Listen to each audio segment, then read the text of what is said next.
Big Boss season 9 ஃபைனலுக்கு வந்துருச்சு. Weekend episode Saturday எபிசோட்ல Vijay Sethupathi வரமாட்டாரு, Sunday எபிசோட்ல தான் வருவாரு.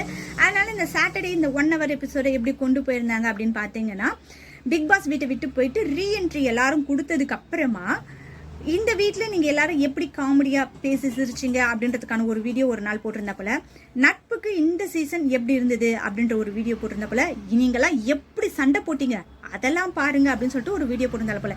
இதெல்லாம் பார்க்கறதுக்கு உண்மையிலே ரொம்ப நல்லா இருந்தது. ஏன்னா அந்த எடிட்டிங் பண்ணி அதுக்கு ஒரு பிஜிஎம் கொடுத்து ஒரு பாட்டை கொடுத்து பார்க்கும்பொழுது உண்மையாலுமே பார்க்கறதுக்கு ரொம்ப சூப்பராக தான் இருந்துச்சு. ஆனால் ரீஎன்ட்ரி கொடுத்தவங்க எல்லாருமே இன்னைக்கு வெளியே போக போகிறாங்க. போறவங்களை சும்மா அனுப்பக்கூடாது, எல்லாரையும் அழ வச்சு அனுப்பணும் அப்படின்னு சொல்லிட்டு பிக் பாஸ் இந்த சீசன் ஸ்டார்டிங்ல இருந்து இது வரைக்கும் நீங்க எல்லாம் எப்படி அழுதுருக்கீங்க பாருங்க அப்படின்னு சொல்லிட்டு ஒரு வீடியோ போட்டாரு பாருங்க. அந்த வீடியோலயும் அழறாங்க, அதை பார்த்துட்டு இருக்கக்கூடிய பிக் பாஸ் வீட்டுக்குள்ள இருக்கவங்களும் அழறாங்க. நார்மலாவே இந்த சீசனை பொறுத்த வரைக்கும் ஆண்கள் பெண்கள் அது மாதிரி எந்த ஒரு பாரபட்சமும் இல்லாம நல்லா அழக்கூடியவங்க தான். பிக் பாஸ்ல இது வரைக்கும் எத்தனையோ டாஸ்க் வச்சிருக்காங்க. இந்த சீசன்ல மட்டும் அழறதுக்கான ஒரு டாஸ்க் வச்சிருந்தாங்கன்னு வச்சுக்கோங்களேன், ரொம்ப சூப்பரா இருந்திருக்கும். யாருக்கு தூக்கி கப்பை கொடுக்கறதுன்னு தெரியாத அளவுக்கு எல்லாருமே அழக்கூடியவங்க. அப்படிப்பட்டவங்களுக்கு இது மாதிரி வீடியோ போட்டா எப்படி இருக்கும் சொல்லுங்க பாப்போம். நல்லா அழுது தள்ளிட்டாங்க. எனக்கு தெரிஞ்சு இந்த சீசன்ல பிரஜன் மட்டும்தான் எந்த இடத்துலயும் அழாத மாதிரி நான் பார்த்தேன்னு நினைக்கிறேன். இல்லைன்னா அவரும் ஏதாவது ஒரு சைட்ல நின்று அழுதாரா என்னன்னு எனக்கு தெரியல. உங்களை யாராவது பார்த்துருந்தா கமெண்ட்ல சொல்லுங்க. என்னை பொறுத்த வரைக்கும் பிரஜன் அழாத மாதிரி பார்த்தோம். இது எல்லாருமே எல்லா இடத்துலயுமே அழுதுட்டு தான் இருந்தாங்க. அப்படிப்பட்டவங்களுக்கு இப்படி ஒரு வீடியோ போட்டு வெளியே அமிச்சாரு பிக் பாஸ். பிக் பாஸ் வீட்டுக்குள்ள இருந்தவங்களுக்கு எப்படி இருந்ததோ இல்லையோ, ஆனா வெளியே இருந்து பார்க்கக்கூடிய நமக்கு அது கொஞ்சம் கடுப்பா இருந்த மாதிரி தான் எனக்கு தோணுச்சு. உங்களுக்கு எப்படி தோணுச்சு அப்படின்றத கமெண்ட்ல சொல்லுங்க. பிக் பாஸ் எல்லாரும் லிவிங் ஏரியால உட்கார வச்சுட்டு இன்னும் கொஞ்சம் நேரத்தில் நீங்க எல்லாரும் வெளியே கிளம்ப போறீங்க. கடைசியா உங்க எல்லாரோட பேரையும் நான் சொல்ல போறேன் அப்படின்னு சொல்லிட்டு ஒவ்வொருத்தர் பேரா சொல்லிட்டு வந்தாரு. அவர் சொல்ல சொல்ல எல்லார் முகத்திலும் அவ்வளோ சந்தோஷம். நான் என்ன நினைச்சேன் அப்படின்னா, ரெட் கார்டு வாங்கிட்டு போனதுனால பார்வதி கமருதீன் வீட்டுக்குள்ள வேற எந்த ஒரு ஃபங்க்ஷன்லயும் ரீஎன்ட்ரி அது மாதிரி எதுவும் கொடுக்காததுனால இந்த டைம்ல அவங்களோட பேரை இவர் சொல்ல மாட்டாரு அப்படின்னு தான் நினைச்சேன். ஆனா கடைசியா பார்வதி கமருதீனோட பேர் சொன்னது கேட்கும்போது கொஞ்சம் நல்லா தான் இருந்தது. ஏன்னா ஒரு 90 நாள் வரைக்கும் இந்த வீட்டுல இருந்து விளையாடினவங்க என்னதான் ரெட் கார்டு வாங்கிட்டு போனாலும் அவங்களும் இந்த வீட்டோட மெம்பர்ஸ் தான் அப்படின்னு சொல்லிட்டு அவங்க 2 பேரோட பேரையும் சொல்லியிருந்தாரு. கேட்கறதுக்கு நல்லா இருந்தது. வீட்டில் இருக்கவங்க எல்லாருமே கைத்தட்டி அதை வரவேற்றாங்க. அதுல ஒரு விஷயத்த மட்டும் நோட் பண்ணணும். எல்லாரும் கை தட்டினாங்களா, அதுல ஒருத்தவங்க மட்டும் அழுதாங்க. யார் அப்படின்னா சாண்ட்ரா. ஏன்னா கமருதீன் பார்வதி இல்லையே அப்படின்னு சொல்லிட்டு ஃபீல் பண்ணாங்களா. அது உண்மையா இல்லையா அப்படின்றது நம்ம எல்லாருக்குமே தெரியும். அதுக்கப்புறம் பாத்தீங்கன்னா அரோராவும் திவ்யாவும் எல்லாரும் எழுந்து கை தட்டணுன்ற அவசியம் இல்லை. இருந்தாலும் எல்லாரும் எழுந்து பார்வதி கமருதீன் பேர் சொல்லும்போது கை தட்டாங்க. ஆனா இவங்க 2 பேர் மட்டும் உக்காண்ட இடத்துல அப்படியே தான் இருந்தாங்க. என்ன காரணமா இருக்கும்? ஏன்னா அவங்க அந்த கார்ட் டாஸ்க் நடக்கும்பொழுது சாண்ட்ராவை கீழே தள்ளி விட்டதுக்கு அப்புறமாவும் இவங்க 2 பேரும் எவ்வளவு பேச்சு பேசுனாங்க அப்படின்றத பக்கத்துல இருந்து பார்த்ததுனால அவங்க மேல கொஞ்சம் வெறுப்பா இருக்காங்களோ என்னவோ அப்படின்றது எனக்கு தெரியல. சரி, நீங்க எல்லாருமே பிக் பாஸ் வீட்டில இருந்து இப்ப நீங்க வெளியே போகலாம் அப்படின்னு சொல்லும் பொழுது இந்த திவாகர் சும்மா இல்லாம திவ்யா கிட்ட திரும்பவும் கட்டி பிடிக்க வந்தாப்புல. திவ்யா பார்த்தாங்க, ஐயோ இன்னியோட இவனோட தொல்லை முடிஞ்சுதுடா, கட்டி தானே பிடிக்கணும்னு நினைக்கிறான்னு சொல்லிட்டு சும்மா லைட்டா அக் பண்ணாங்க. ஐயோ அதுக்கு அவர் என்ன ஒரு சந்தோஷம், இன்னும் பெரிய விஷயத்த சாதிச்ச மாதிரி அவர் அங்க சந்தோஷப்படுறாரு. அந்த இடத்துல திவ்யா வார்ன் பண்ணி தான் அவரை வெளியே அனுப்புறாங்க. என்னதான் சொன்னாலும் இந்த மனுஷனுக்கு ஏன் கொஞ்சம் கூட உரைக்கவே மாட்டேங்குது அப்படின்னு தான் எனக்கு சுத்தமாவே புரியல.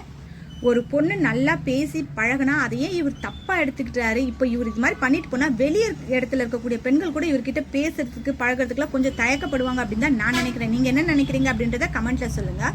இந்த ஃபைனலிஸ்ட் 4 பேருக்கும் பயண வீடியோ அப்படின்னு சொல்லிட்டு ஒரு தனித்தனி வீடியோ ஒன்று போட்டு காமிச்சிருந்தாங்க பாருங்க. கானா வினோத், அதுக்கப்புறம் இந்த 4 பேருக்கு தான் அந்த பயண வீடியோ அப்படின்றது ரொம்ப சூப்பராகவே இருந்த மாதிரி எனக்கு தோணுது. ஏன்னா இதுக்கு முன்ன வெளியே போனவங்களுக்கு அப்படி ஒரு எடிட்டிங் பண்ணி அப்படி ஒரு பிஜிஎம் கொடுத்து அப்படி ஒரு பாட்டு போட்டு பண்ண மாதிரி எனக்கு தெரியல. ஆனால் இவங்க 5 பேருக்குமே, கானா வினோத்தோடு சேர்த்து இவங்க 5 பேருக்குமே அந்த எடிட்டிங் பண்ணுறதாகட்டும் அதுக்கான சாங் போட்டு பண்ணது எல்லாமே ரொம்ப சூப்பராகவே இருந்துச்சு.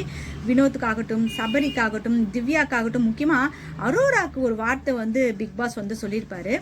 உங்கள் வீட்டில் இருக்கிறவங்க உங்களை வேண்டாம் அப்படின்னு சொல்லி ஒதுக்கி தள்ளினாலும் வெளியே ஆயிரக்கணக்கான தாய்மார்கள் உங்களை அவங்க வீட்டு பொண்ணா உங்களை ஏத்துப்பாங்க அப்படின்னு சொல்லியிருப்பாரு.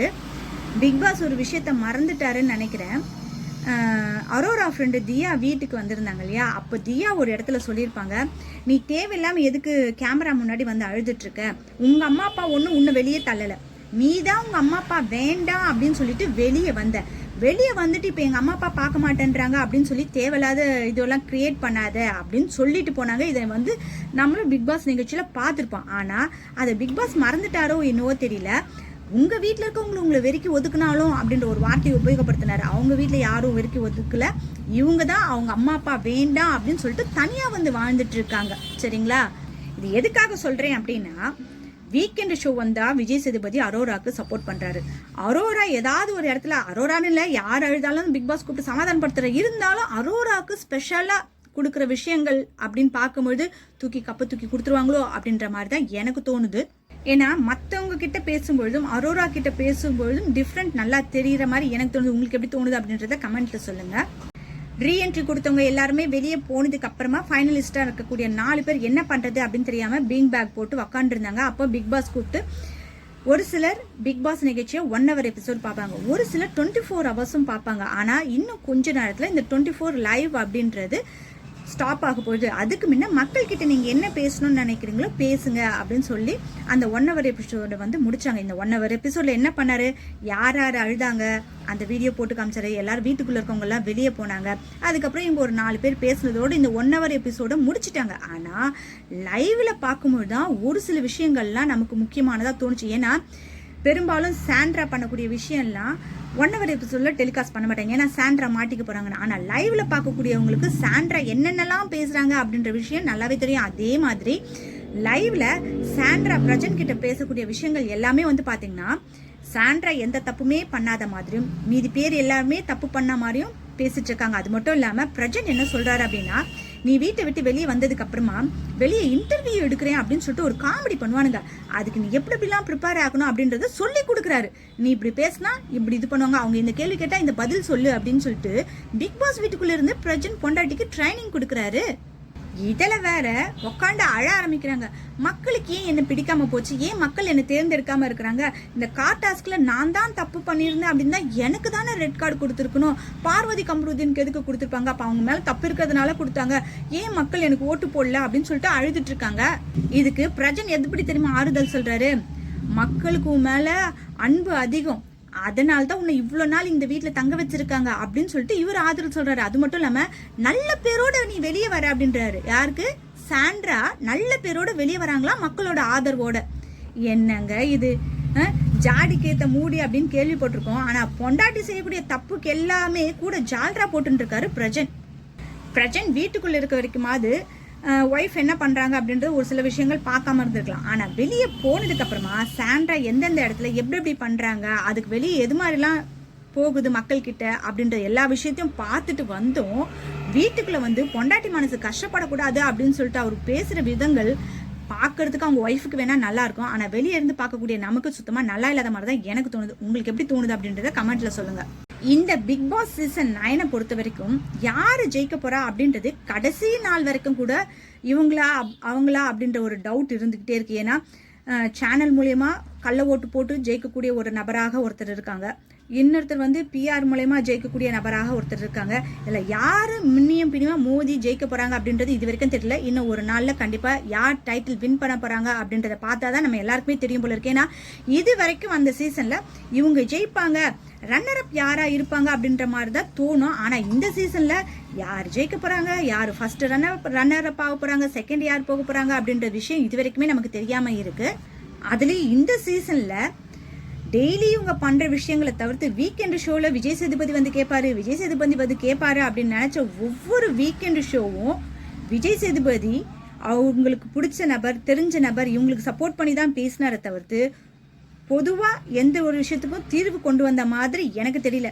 குறும்படம் போட வேண்டிய இடத்துலலாம் குறும்படம் போடாம தேவையில்லாத இடத்துல குறும்படம் போட்டு பத்தியா நான் எப்படி மாஸ்க் காட்டினேன் அப்படின்ற மாதிரி தான் எனக்கு தோணுச்சு. உங்களுக்கு எப்படி தோணுச்சு அப்படின்றத கமெண்ட்ல சொல்லுங்க. ஏன்னா இந்த சீசனை பொறுத்த வரைக்கும், ஏன்னா போன சீசன் கூட ஓரளவு பரவாயில்ல, ஆனா இந்த சீசனை பொறுத்த வரைக்கும் வீட்டில் இருக்கக்கூடிய நபர்களை ஓரளவு திட்டி பேசினது எல்லாமே இந்த சீசன்ல தான் விஜய் சேதுபதி. அது மட்டும் இல்லாம அவரோட ஃப்ரெண்டோட ஒய்ஃப் அப்படின்றதுனால எவ்வளவு சப்போர்ட் பண்ணாங்க அப்படின்றத நீங்க எல்லாருமே பார்த்துருப்பீங்க. அதனால இந்த சீசன்ல விஜய் சேதுபதி நல்லா பண்ணல அப்படின்ற மாதிரி தான் எனக்கு தோணுது. உங்களுக்கு என்ன தோணுது அப்படின்றத கமெண்ட்ல சொல்லுங்க.